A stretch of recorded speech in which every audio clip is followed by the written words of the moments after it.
Good afternoon, Shaker community. Hi, Tom. How are you? Yeah, we have a broken sink at the office. Yeah, it's a little something more than Brother Arnold and I can handle.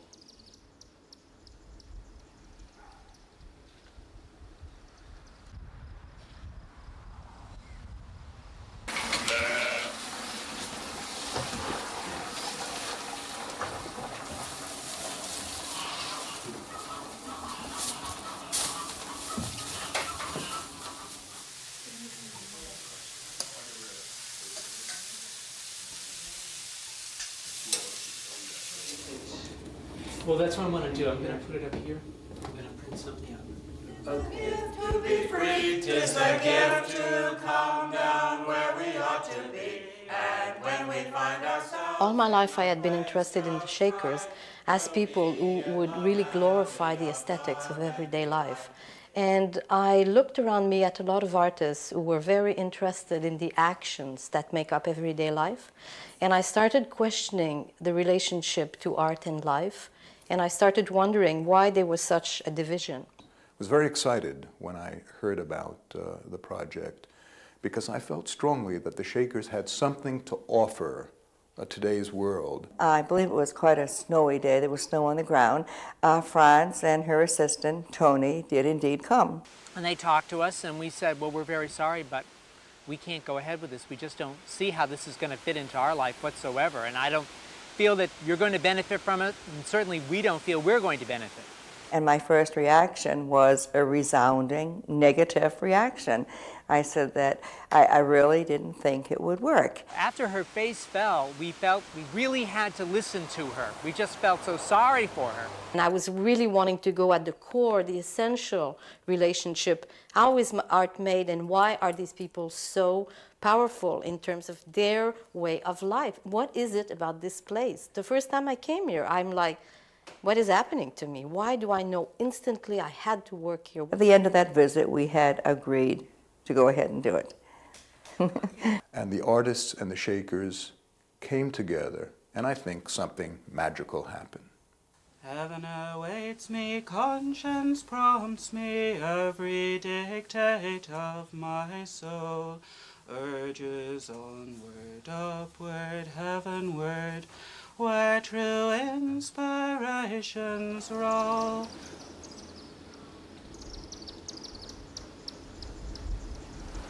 To live and work in the Shaker village for a month transformed both my sense of myself, my relationship to my work,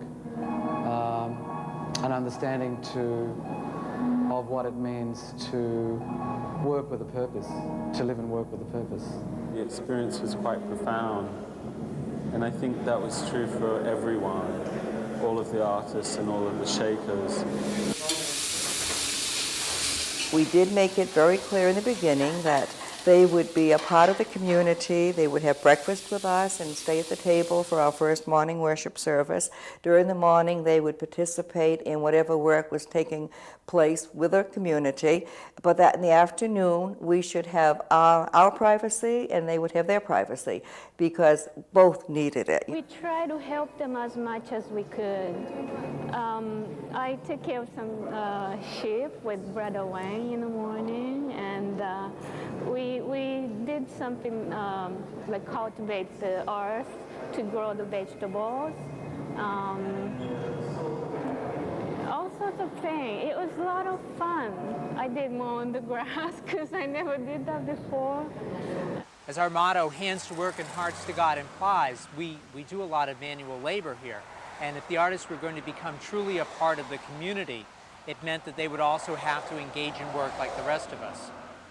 One project they took on, and actually every artist who came here during those 3 months all worked on this one fence. And it was put up in 1839. It's a pretty remarkable fence, but it was in need of a great deal of repair. They took each pick off, they sanded it down, they cared for each and every individual element to this fence. And it's a sparkling, gleaming example right in front of the meeting house, which is sort of the spiritual center of the community. And so for me, working on the fence, painting the fence, reconditioning the fence, it was not just about me as an artist finding my own direction, but it was more of a reciprocation, more of a cooperation among the Shakers and myself.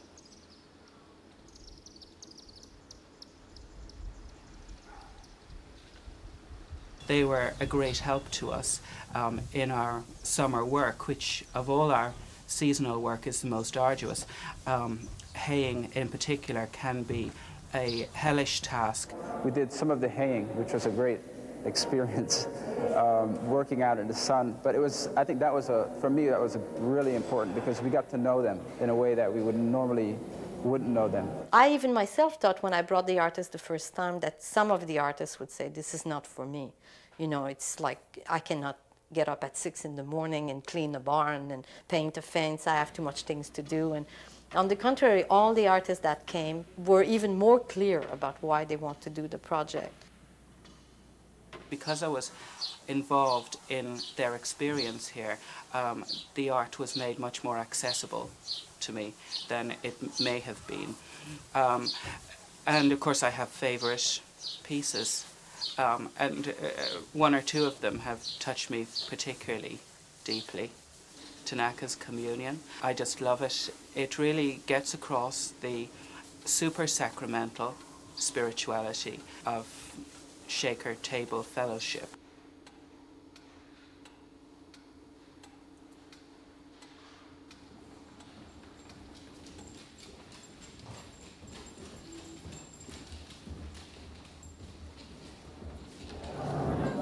I feel very strong about the meal we ate together with Shakers and the prayer after the breakfast. I heard the clock is ticking in the dining room, and it made me feel so calm. But at the same time, there is very beautiful tension. And I came up with this idea. The dish is supported by the surface of the water, and the surface of the water turns into the surface of the table. The artists came and they just kind of like became one of the family. It was, it was really fantastic. It was, we had all this extra help, and everyone was really willing to participate both in our physical work and as well as our spiritual work. They always were present for prayers and meeting and everything. Things are spoken of you, O city of our God. I count Egypt and Babylon among those who know me. Behold, Philistia, Tyre, and Ethiopia. In Zion were they born. Of Zion it shall be said, everyone was born in her, and the Most High himself shall sustain her. Right from the beginning, the Shakers were uncomfortable with the idea of dogma. They broke down orthodoxy, and right from the beginning of the faith spoke in terms of a kind of freedom to develop, as the Shaker said, to kind of go from grace to grace and from glory to glory. That's how the Shakers put it. Soon after coming to Sabbathday Lake for the first time, I spoke to Sister Mildred Barker, who was then the great leader of the community, a wonderful woman, deep faith and deep spirituality. And she referred to a hymn. It's called Progress. I don't know if I'll remember the words exactly, but it goes something like this. I must live and have my being. Faith and conscience must be free. Deeper, wider, broader, higher, every act and feeling be. Creeds and forms do but oppress me, burdens weighty adding more. Life alone a living substance. In the end, he wants to be free to go from glory to glory, from grace to grace. This is what the Shaker faith teaches. People often ask, what is a Shaker? And to me, a Shaker is a seeker after the kingdom, in very practical terms.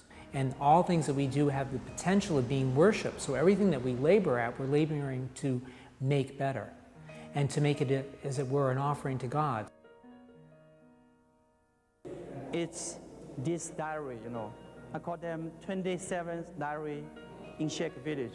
Yes, this is the first week. That's the day of arriving. And this is second week, third week, fourth week, and the fifth week. So in this diary, I did the portrait for Shakers, last 8 Shakers, as a way of communicating.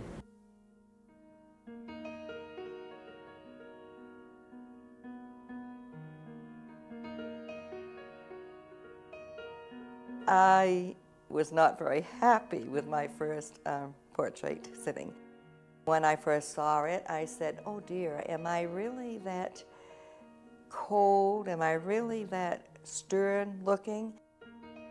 He very graciously said that he would do another. And he went through that whole trouble of doing another painting. And I still didn't like it. I didn't like it almost as much as the first. But the more I thought about it, you know, I thought, we see different things. We see what we want to in ourselves. And more often than not, it's not what other people see in us. This was not about ego in art world, you know, this was about the Shaker. This was about giving back to them. Ho, Philistia, Tyre, and Ethiopia, in Zion were they born. Of Zion it shall be said, everyone was born in her, and the Most High himself shall sustain her. Once again, we will be mindful of all who will be traveling on the highways this day, praying safety for them, and especially any member of our own community, asking that all are kept safe and arrive at their destination in that same blessing of safety. There is not a Shaker theology. However, there are some core beliefs. One of these ideas is that God cannot be conceived of in traditional Orthodox terms. Now keep in mind that these beliefs were first discussed in the late 18th and early 19th century. Today they don't seem so strange, but at the time they were revolutionary. God perceived as mother and father, as a loving, spirit-bearing, caring mother, and as a strong, law-giving father. That belief enabled the Shakers to organize their communities on the principle of equality of the sexes. In the ministry, which means a male minister, there had to be a woman to fill that role.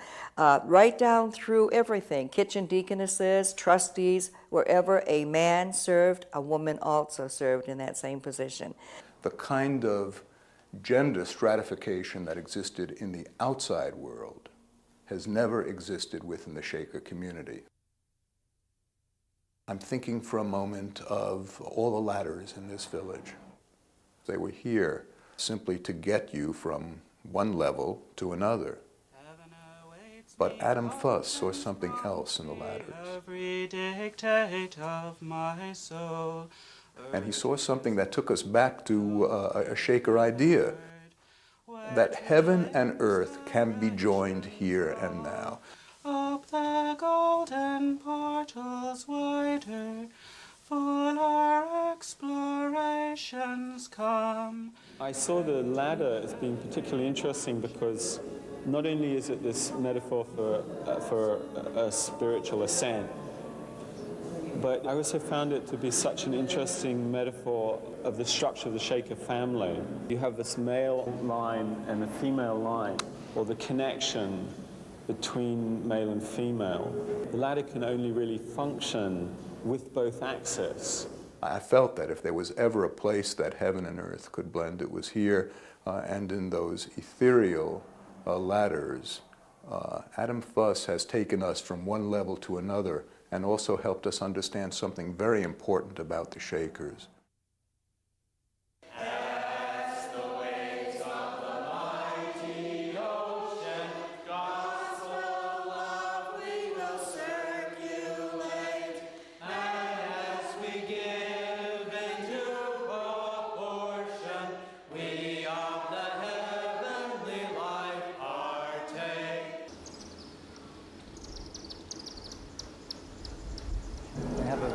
Large library at the Shaker village. And there I realized, and I came to read, that the Shakers have contributed more folk songs than any other group in the United States. There's about maybe 10,000 songs. So I see that for me, the song or the words, the poetry, that was a very important experience in my experience of the Shakers.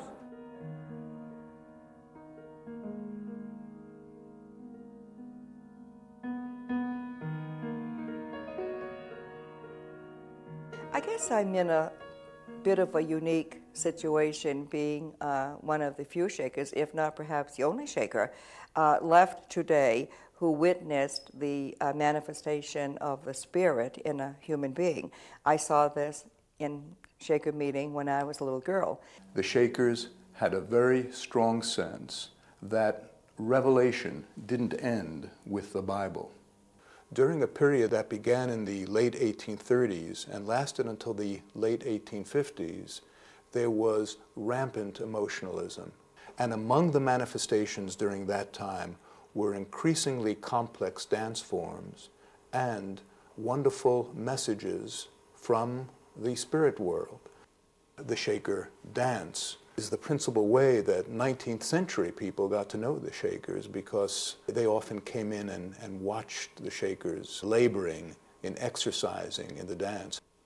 They were originally called the Shaking Quakers, and that's because they actually shook and spun and turned.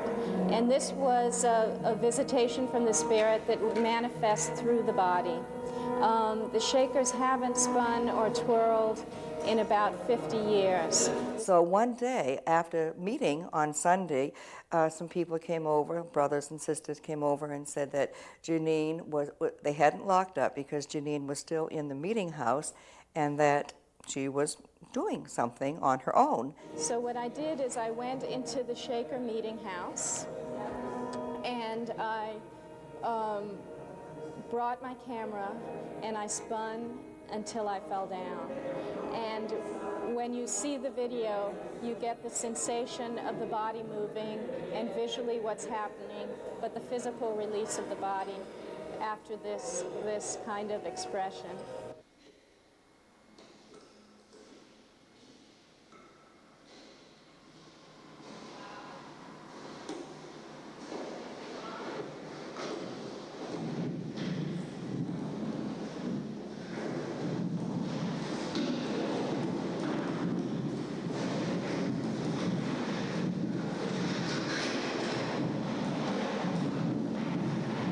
When I first saw it, I was a little bit taken aback, but I went back and saw it again, and I began to have a much more different attitude towards it.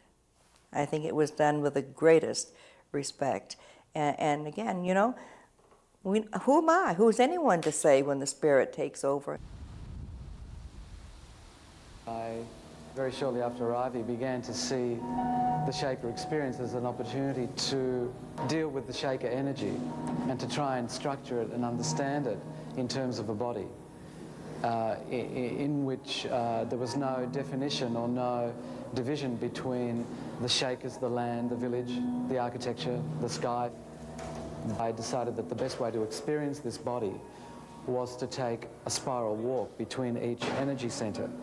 And on each day that I would do that, from the 1st to the 30th of June, I would blindfold myself with a Shaker basket and make a monochrome painting at that particular energy point. The residue of that process is this work here, which is kind of like a diary of this walk that I made over the month.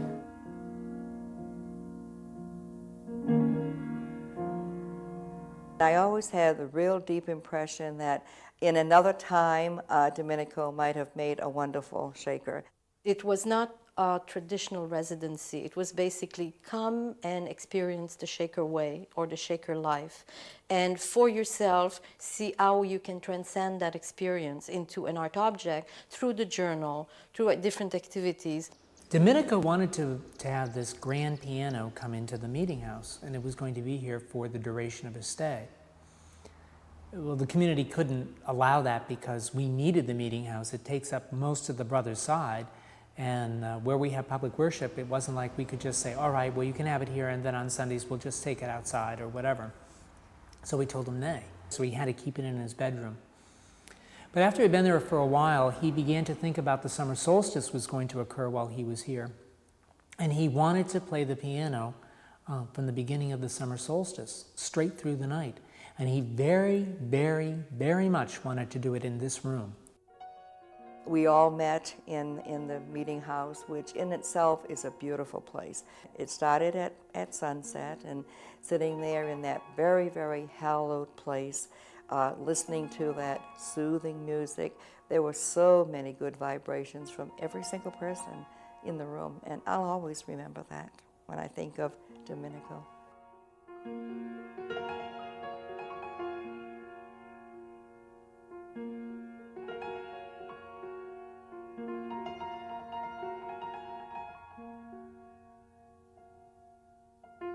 And he continued to record it till the next morning.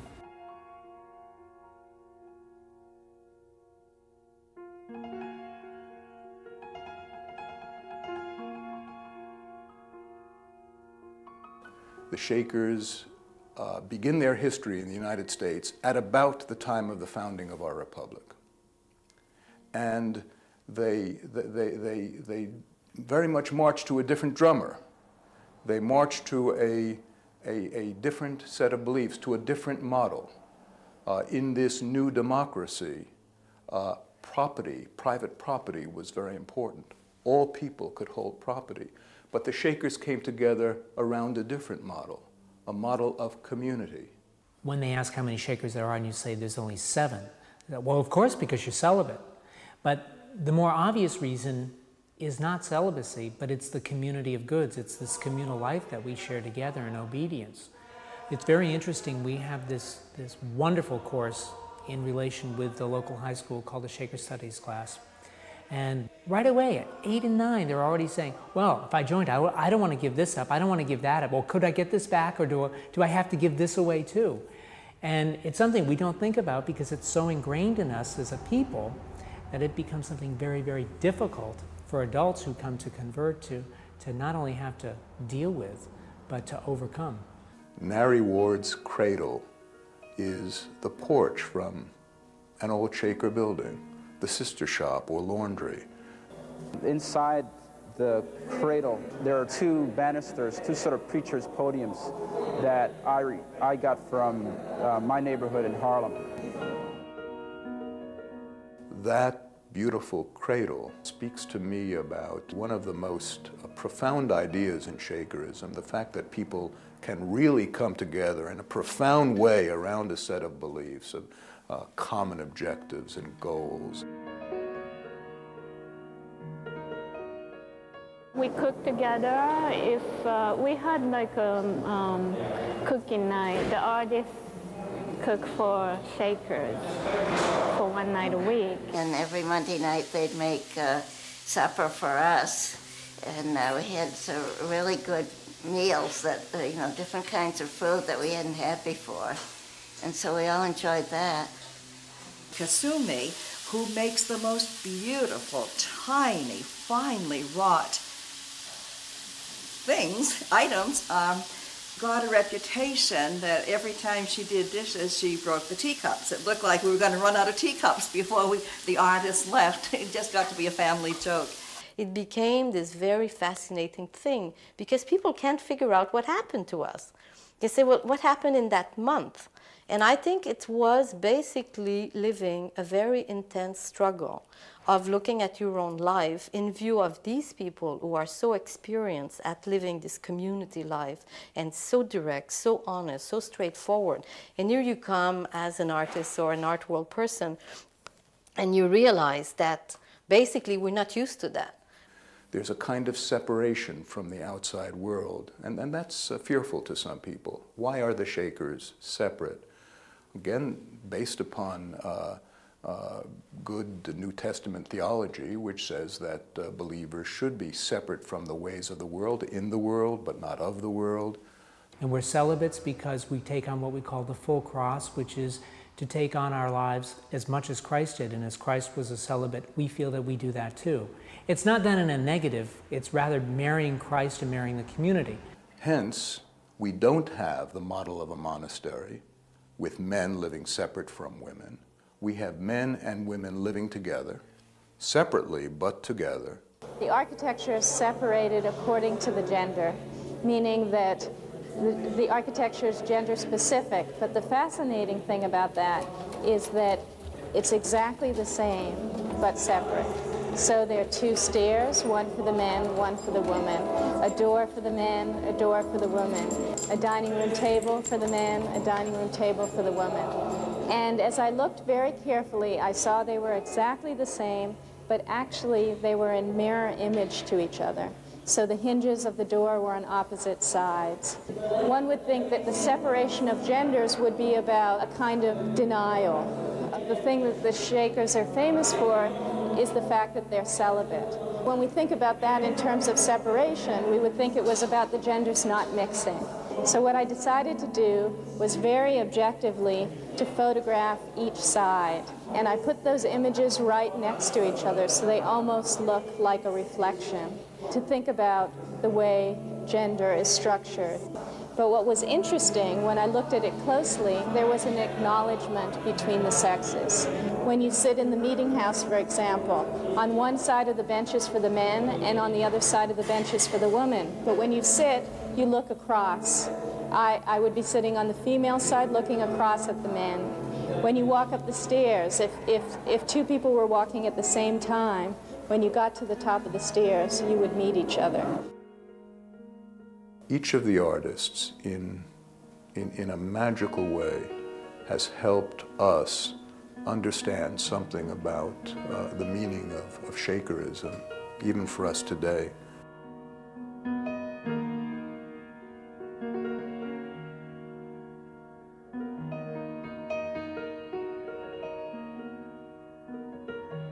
Most of them left rather tearful, and it was very difficult for us to say goodbye because we had just grown so bonded together. They're very beautiful people. For me, the experience is ongoing, and I think that what it's given me is a sense of the potential of the spiritual life. If there was like one or two words that I would talk about, the whole experience for me was this idea of faith and hope. And we're very fortunate to feel that one of the greatest blessings God gives us is friendship. The one that we have really developed from them is a set of new friends who are very much a part of our family.